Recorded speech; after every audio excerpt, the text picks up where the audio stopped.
আমাদের কাছে জানতে চাই, এক ব্যক্তি প্রশ্ন করছে যে রোজা অবস্থায় দাঁতের থেকে রক্ত বের হয়, ওই রক্ত গিললে বা ওই রক্ত বের হলে রোজা ভাঙবে কি ভাঙবে না? আমাদের উত্তর হচ্ছে, শরীয়তের মাসলা হচ্ছে, দাঁত থেকে যদি রক্ত বাইর হয় রোজা ভাঙবে না, চাই কম বাইর হোক চাই বেশি বাইর হোক, বাস দাঁত থেকে রক্ত বাইর হলে রোজা ভাঙবে না। রোজা কোন সময় ভাঙবে?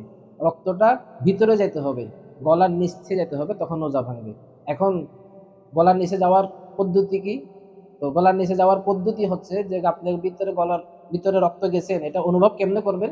এটা হচ্ছে যে আপনার গলার মধ্যে রক্ত রক্ত ভাব হচ্ছে, ওটা আপনি অনুভব করতে পারতেছেন, তখন কিন্তু রোজাটা ভেঙে যাবে। এখন অনেকদিন এরকম আছে যে হুজুর ভিতরে রক্ত গেছে কিন্তু অনুভব হচ্ছে না, তখন দেখতে হবে রক্তটা স্যাবের পরিমাণ, আমার যে থুতু আছে, যে থুতু পরিমাণ না এর থেকে বেশি না এর থেকে কম। থুতুটা আপনি নিক্ষেপ করলেন, দেখতেছেন যে রক্তটা কম থুতু বেশি, তখন কিন্তু ভিতরে গেলে রোজা ভাঙবে না। আর দেখতেছেন যে থুতু কম রক্ত বেশি, তখন ভিতরে গেছে, গলার মধ্যে অনুভব না হলেও রোজাটা ভেঙে যাচ্ছে। তো রোজা অবস্থায় দাঁত থেকে রক্ত বের হলে রোজা ভাঙতেছে না, আর রক্তটা ভিতরে গেলে পরিমাণ বেশি হলে তখন রোজা ভাঙতেছে।